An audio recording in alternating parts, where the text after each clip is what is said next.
à la Cantorade. Venez avec nous sur Radio Laser prendre de la hauteur et du recul sur les interrogations multiples que nous et vous nous posons toutes et tous. Critiquons, proposons, réfléchissons dans l'humour et le respect. Explorez pendant un mois, chaque semaine, un sujet pertinent avec toujours un invité expert. Bonjour à toutes et à tous sur Radio Laser à la Cantorade. À la Cantorade avec, comme toujours, André. Bonjour André. Bonjour jeune homme. Et notre invité qui est Pierre Sauvêtre. Bonjour Pierre. Bonjour à vous, bonjour aux auditeurs. Bonjour Pierre. Et donc Pierre qui est le président d'une association qui s'appelle Dorn à Dorn. Et donc nous allons faire plus ample connaissance avec cette association, comme vous le savez, qui est en relation avec la culture bretonne. Alors la culture bretonne, c'est quelque chose de très très varié. Et la Bretagne est une des régions à forte identité celtique, certes, et forcément bretonne. Sa culture, son patrimoine et ses traditions perdurent depuis des siècles, je ne sais pas jusque quand ça a commencé, des siècles en tout cas. À l'aube de l'humanité. Oui. Les Bretons sont de la nuit des temps. Les Celtes, disons à l'origine. Oui. Oui, ça a été transmis de génération en génération et constitue les bases de la vie quotidienne bretonne, peut-être moins maintenant, beaucoup plus avant en tout cas. Voici un aperçu de ces différentes cultures. Eh bien, ces aperçus, ce sont le drapeau, les festivals, le folklore, la musique et la danse, la littérature, les arts plastiques. Et puis aussi le paysage, la campagne avec une montagne de 350 mètres, je crois. Et cette campagne, elle est entourée par la mer. Et donc, je vais laisser la parole à André qui va introduire un peu tout cela. Oui, et faire un petit rappel, puisqu'on a parlé de la Bretagne. Faut jamais oublier que la Bretagne est une région un peu particulière, avec d'autres régions en France, du fait que dans les années 1400-1500, Anne de Bretagne, qui était la duchesse de Bretagne, s'est mariée avec un roi de France. Et un deuxième roi de France après, mais ça, c'est pas grave. Quel roi de France c'était, rappelle-nous? Elle s'est mariée avec François Ier. François Ier, voilà, c'est ça, j'allais dire. Oui. François Ier, le fameux François. C'est pas Anne de Bretagne qui s'est mariée avec François Ier, je crois que c'est Claude de Bretagne, sa fille. Ah oui, oui. C'est parce que Anne de Bretagne s'est mariée avec Louis XII au départ. Oui, voilà. Elle s'est mariée deux fois. Oui, elle s'est mariée deux fois. D'abord parce avec qu'elle a tué un premier roi, si j'ose dire. Oui, Charles VIII, je crois. Ouais, un truc comme ça. Je me sais plus très bien, mais un truc comme ça. Oui, et puis François Ier s'est marié avec qui, lui alors? Avec qui il pouvait? Avec Claude de Bretagne. Oui, justement. Et Anne de Bretagne s'est mariée avec qui? Anne de Bretagne s'est mariée avec Louis XII en 1499. Mais elle s'était mariée une première fois, un petit peu par procuration, par Maximilien d'Autriche. Oui, c'est ça. Mais ça n'a jamais été consumé. Voilà, donc elle pouvait se remarier. Ça se faisait des mariages par procuration? Ah oui, énorme. Comme dans une bonne époque où il y a des propriétés à transmettre, et là c'était un duché. Donc un duché à transmettre, les mariages ne sont pas des mariages comme on fait parfois comme ça sur le bord d'une table. Non, c'était autre chose. C'est-à-dire que les mariages étaient comme des traités. Oui, tout à fait. On apporte une dot. Voilà. C'est ça. Exactement, tout à fait ça. Ouais. C'est le mariage de raison. Oui, non, ce sont des accords, j'allais dire électoraux, non. Mais ça revient à peu près à ça, quoi, aujourd'hui, quoi, à notre mode actuel, quoi. Donc, pour rattacher certains pays à d'autres. Exactement, pour agrandir un pays ou pour faire des... Et tout ça sous l'autorité de ce qu'on appelait l'empereur global, théorique en tout cas, descendant donc des empereurs. C'est une vieille histoire.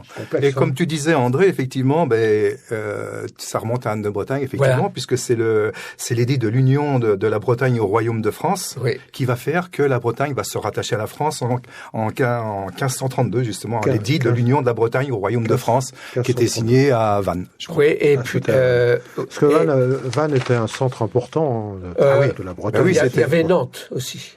Il y avait Vannes, il y avait Nantes, effectivement. Mais Rennes, c'était juste un parlement. Enfin, c'était plus tard. Oui.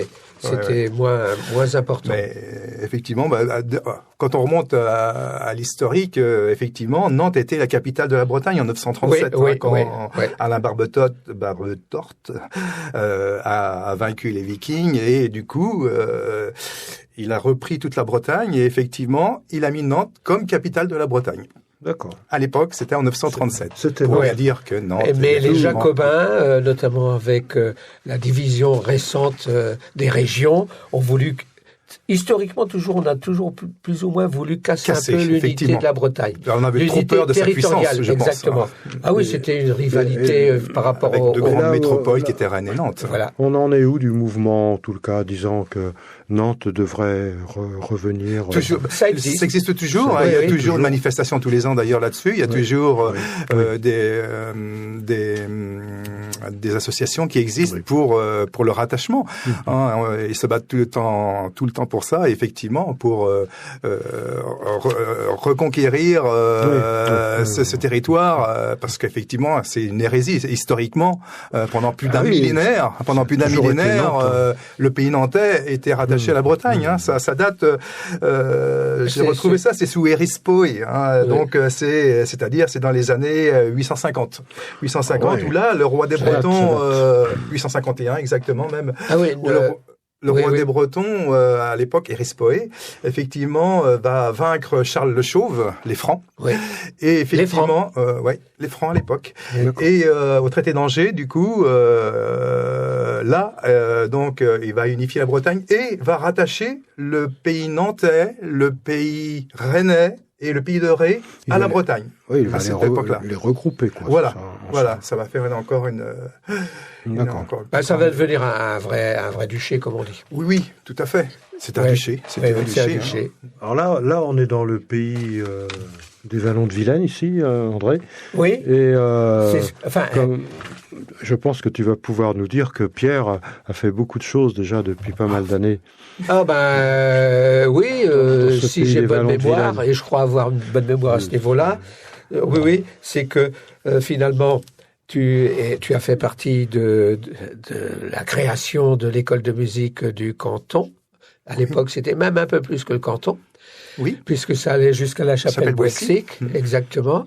Donc ça s'appelait l'AMI, Association musicale intercommunale. En fait, au départ, même si tu veux, les écoles de musique, c'était communal au tout début. C'était complètement communal. Toi, et associative. Et associative. Oui. Voilà. Donc toi, tu t'occupais de l'association au départ de Guichin uniquement. Oui. Puis après, il y a eu un regroupement avec le fameux plan du Bost qui a demandé. Parce qu'il y a un regroupement des écoles communales, Mais l'AMI était exclusivement associative au départ. L'AMI est toujours. L'AMI, c'est toujours une association musicale intercommunale. C'est association loi 1901, l'AMI. Oui, mais au départ, l'école de musique qui était la création de l'AMI s'est créée en associant toutes les écoles de musique qui existaient de manière associative sur le canton sur les communes du canton et un peu au-delà. Voilà. Et puis, et cette association ayant été créée, la gestion de cette association devenait de plus en plus lourde, finalement, parce qu'il fallait assumer des budgets importants, des personnels très lourds, des budgets très importants. Et c'est à ce moment-là que les négociations sont entrées avec le canton, les responsables politiques à l'échelle du canton, des communes. Justement, oui, c'est effectivement... moi, j'ai pris... c'est là que j'ai découvert le monde associatif, puisque c'était même... Si c'était peut-être l'AMI quand je suis rentré, je suis même pas sûr. Si, je crois que si ça devait être l'AMI. Si vous venez de créer l'AMI à ce moment-là, quand je suis arrivé. Avec Laillé, Bourdescomptes. Voilà. Et toi, à l'AMI, tu avais un rôle au secrétariat? Non, au départ, si tu veux, moi j'étais adhérent de l'AMI en tant que guitariste. Guitariste, oui. Voilà. Et puis après, André, effectivement, a pris la présidence, avait pris la présidence de l'AMI. Ouais, et donc, il y avait besoin de responsables au niveau de chaque commune. Parce qu'il fallait quand même que chaque commune organise ses cours, c'est ça. Et c'est là que, j'étais pas du tout, moi, à ce moment-là, dans cette optique-là de prendre des responsabilités parce que je n'avais jamais fait. Et j'avoue que il a fallu que je me botte un peu le derrière pour prendre parce que, effectivement, j'avais pas l'habitude d'être face au public, de prendre des décisions. C'est une habitude. Et c'est une habitude. André, lui, était rompu à ce genre de discipline. Moi, pas du tout. Et effectivement, j'en parlerai après. D'ailleurs, au niveau interassociatif, c'est vrai que, de temps en temps, il faut se faire violence. pour aller vers la communauté, et puis voilà, c'est comme ça que ça s'est passé au départ, effectivement. Donc moi j'ai pris la responsabilité de Guichen et André de toute l'AMI, de toute l'association intercommunale, jusqu'à ce que tu dises effectivement que l'AMI c'est devenu extrêmement important, puisqu'on avait rendu pas loin de 400 élèves. Et c'était devenu très très lourd. Et puis on n'avait pas de secrétariat, ou très peu. On avait un directeur pédagogique, mais pour quelques heures et tout. On est allé jusqu'à 22 salariés quand même, hein, il faut savoir. Qui est-ce qui a amené finalement à ce que la municipalité s'implique? C'est nous. On a forcé un peu les élus. Forcé on a forcé un peu. Oui, effectivement, il a fallu, parce que les élus se rendaient pas compte de la tâche. Je me rappelle, moi, des réunions qui duraient jusqu'à 2h30, 3h du matin, hein, parce qu'il fallait gérer tous ces salariés, toute la pédagogie, et c'était extrêmement lourd. Et les élus ne se rendaient pas compte. Alors nous, on leur a demandé de mettre à notre disposition effectivement un directeur à mi-temps d'abord, puis pour être à plein temps plus tard. Pédagogique dans un premier temps. Une secrétaire aussi, parce que au moins pour des heures, parce que ça devenait impossible pour nous. Nous, on n'exerçait plus notre vrai rôle de bénévole au niveau de l'association. On était tellement pris par toutes les tâches administratives beaucoup de à temps, côté, c'était beaucoup trop de temps. Et les élus... Et les réunions. Oui, les réunions, c'était... Les élus ont compris. Non, ils n'avaient pas compris. Ils n'avaient pas compris. Il a fallu aller au clash. Carrément. On est allé au clash. On arrête ou vous nous aidez. Il y a une rentrée en septembre au Forum des associations. On n'a pas fait la rentrée. On a dit on ne fait pas la rentrée puisque on n'est plus en mesure d'assurer, nous en tant que bénévoles, le fonctionnement d'une telle association qui est devenue tellement importante. Et donc il y a eu une année blanche? Alors il n'y a pas eu une année blanche parce qu'on est quand même reparti. Ah d'accord. Il y a eu des négociations avec les élus. D'accord. Hein. Et donc à partir de là, il était convenu avec les élus. Alors on leur a laissé le choix. Soit effectivement ils nous mettent à disposition un directeur et une secrétaire pour un certain nombre d'heures pour assurer, pour nous décharger un petit peu de toutes ces tâches qui ne nous incombaient pas. Enfin, on avait trop à faire. Et soit ils reprenaient l'école à leur compte. Oui. Et en fait, les élus ont décidé finalement de reprendre l'école à leur compte, mais avec une transition. C'est-à-dire qu'il fallait assurer la transition. Alors, André avait démissionné à ce moment-là, pour marquer et il n'y avait plus de président. L'inconvénient, c'est qu'il a fallu assurer la transition pendant 2 ans, mais on n'avait plus de président. Donc, effectivement, c'est moi qui suis devenu, malgré ce que je ne voulais vraiment pas l'être, mais j'ai pas eu le choix finalement. Et là, comme je disais, là aussi, il a fallu me booster parce que... Faut sauver l'enfant. Ouais, c'était des années très, très dures, très compliquées parce que, il fallu négocier tout ça avec les élus. On avait quand même des salariés, on avait 22 salariés, comme je te disais. Oui. Et en plus, si tu veux, il y avait la reprise des contrats des salariés qui nous importait qu'ils ne perdent pas leur travail et qu'ils soient repris par la nouvelle structure. Et en plus, on avait à la tête de la commune à l'époque une personne exécrable qui nous a fait les pires vacheries, je dirais. Oui.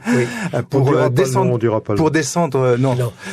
l'école de musique. Il faisait tout pour descendre l'école de musique auprès des élus et tout. Et je me rappelle de Joël Sieler qui s'est fâché à un moment donné contre ce gars-là. Et il avait le rôle du maire. Hein. Il prenait tout à sa charge. Ah oui. Mais il faisait tout pour enfoncer l'école de musique. Il voulait sa piscine, lui, il voulait pas l'école de musique. Il a tout fait pour au niveau des parents. Moi, j'ai eu des retours de parents où il les avait envoyés balader et tout, des parents d'élèves. Mais c'était vraiment. C'était à l'époque aussi. Il y avait une forte, pas compétition, mais une forte opposition parfois entre la dimension culturelle des activités. Il y avait la danse aussi et tout ça, et les activités sportives. Et donc on sortait le canton de Guichen, en quelque sorte, sortait de vieilles habitudes qui venaient un peu du monde rural, où c'était le football qui était central. Voilà, c'était le sport avant tout. La culture passait après. Ah oui, la culture, c'était bon pour les gens qui habitaient en ville, quoi. Voilà. Donc c'était le mouvement de population qui a commencé à habiter, qu'on connaît maintenant de manière le monde urbain qui est venu peu à peu dans la campagne, voilà, et ça créait des conflits. Un petit peu le paysage. Historiquement, c'était ça. Donc on va réaborder cet aspect après, mais comme d'habitude, André, on demande à notre invité quels sont tu nous parleras tout à l'heure du folklore, que tu avais prévu. Mais on va d'abord aborder cet aspect-là. Pierre, qu'est-ce qui a déclenché tout jeune, dans ton adolescence, tu avais un environnement peut-être qui le favorisait ou pas, le goût de la culture, que ce soit la musique ou autre chose. Alors effectivement, moi, ça s'est passé. Voilà, tu étais où, en Bretagne? Alors voilà, moi j'étais en Bretagne, j'étais dans le pays nantais, donc j'étais en Bretagne. Un vrai breton, oui. Historiquement. Tu es un breton de Nantes. Voilà. Du muscadet. Voilà, le pays du muscadet, puisque mon papa était viticulteur. Et son muscadet était bon. Voilà. J'en ai acheté à Pierre du muscadet. Voilà, oui, mon papa était viticulteur, mon frère a repris l'exploitation moi pendant 30 ans, je suis allé faire les vendanges tous les ans chez mon frère. Ensuite, j'adorais ça, justement l'intérêt communautaire, l'intérêt du partage, on passait un temps c'était très dur, c'est très dur les vendanges sont très dures mais j'en ai fait aussi. Mais oui, j'en ai fait avec mon grand-père, moi c'était dans le Berry. Dans le Berry. Je me rappelle dans le Berry avec l'âne et tout ça. C'est extraordinaire. À l'époque, les vendanges d'antan, c'était quelque chose d'extraordinaire. Il y avait des tablés. Il y avait un esprit communautaire tellement important. Beaucoup d'étudiants, beaucoup de jeunes, mais c'était formidable. Moi, j'ai adoré cette période. C'est un peu comme les moissons aussi. Pareil. Dans le Berry, on faisait les moissons également. Tous ces travaux collectifs. Oui, mais il y avait comme tu dis, il y avait une différence. Les moissons, à une époque donnée, c'était les gens du coin qui faisaient ça ensemble. Donc c'était des professionnels. Oui. Tandis que là, au vendange, il y avait plein d'étudiants. Ça arrivait de tous horizons. Nous, on venait, le pays nantais, on venait chercher beaucoup de gens dans le pays rennais. Dans le pays rennais, en Mayenne, etc. C'était beaucoup de gens qui étaient agriculteurs et puis qui lâchaient leur ferme pendant 3 semaines pour venir faire les vendanges chez nous. Et il y avait un mélange de population. Puis après, il y a eu tous les étudiants. Au départ, c'était beaucoup plus le monde un petit peu rural, des environs. Et Pierre, alors cette convivialité, ça faisait que vous chantiez probablement, ça t'a peut-être amené à la musique, non? Alors à l'époque, oui, c'est vrai, oui, ça amenait, bien sûr, mon goût du chant a commencé là, un petit peu, au vendange, j'en sentais beaucoup. Oui, on faisait mais c'était mémorable, parce que tous les soirs, c'était la grande fête, mais ça bossait dans la journée, alors que après, on a fatigant, les vendanges. Oui, après, c'est vrai qu'on dormait pas beaucoup à l'époque, puis il y avait un mélange, puis les gens qui venaient faire les vendanges, habitaient sur place, on avait des logements pour eux, c'est-à-dire qu'on vivait 24 heures sur 24 avec la même communauté pendant 3 semaines. Donc tous les soirs, c'était la fête, faut bien dire. Mais on était là le lendemain pour travailler quand même. Et alors, tu n'as pas choisi de rester dans la viticulture?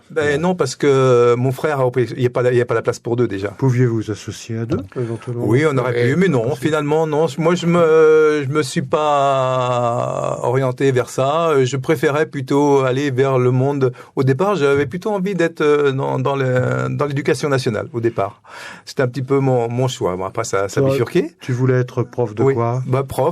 Prof d'anglais, prof de langue plutôt. D'accord. Voilà, j'aurais bien voulu à l'époque. Finalement, tu n'as pas fait ça. Non, ça a bifurqué après. Alors, je suis arrivé après, effectivement, quand on retrace un petit peu ça. Donc, j'étais dans le pays nantais au départ, puis après, effectivement, à partir du lycée, je suis allé à Nantes même, parce que j'étais dans la campagne, puis j'habitais à 20 km à l'est de Nantes. Et c'est là que j'ai eu effectivement ce sentiment de rejoindre un petit peu le monde culturel breton. Là, effectivement, c'était les années 72, 73, ça commençait par là. Eh ben oui, qui est arrivé à cette époque-là, c'est l'époque de Stivell, qui relançait le monde breton. Tu écoutais déjà beaucoup la musique bretonne. Oui, c'est là que j'en ai, parce que j'avais des gens avec moi. Dans les fest-noz également. Non, pas à l'époque encore. Ça nous amène à parler un peu de ce qu'on appelle le folklore. Oui. On va finir. Alan Stivell, d'une certaine manière, a réactualisé ce qu'on appelle les chants populaires. Voilà. Il a réactualisé parce que c'était devenu un peu vieillot. C'est ça. C'était devenu un peu vieillot, mais ça c'était lié aussi aux politiques centrales générales qui voulaient marginaliser depuis Pompidou et même avant, marginaliser toutes les régions. Donc on voyait ça au folklore. D'accord. Ouais. Avec Alan Stivell, par exemple, on a réactualisé le folklore en utilisant des instruments contemporains, ce qui a touché les jeunes. Voilà, c'est ça. Avant, ça touchait peu les jeunes. Voilà. Donc, on va finir cette première chronique, puisqu'on fait 2 chroniques pour cette série-là. Et donc, on va saluer nos auditrices et nos auditeurs, et on vous souhaite à toutes et à tous un très, très, très bon week-end, André. Ah oui, les week-ends, c'est très important pour les gens qui ont travaillé toute la semaine à faire les vendanges le week-end. Et on dit souvent... Jour de repos. On dit souvent, portez-vous bien. Oui, portez-vous bien.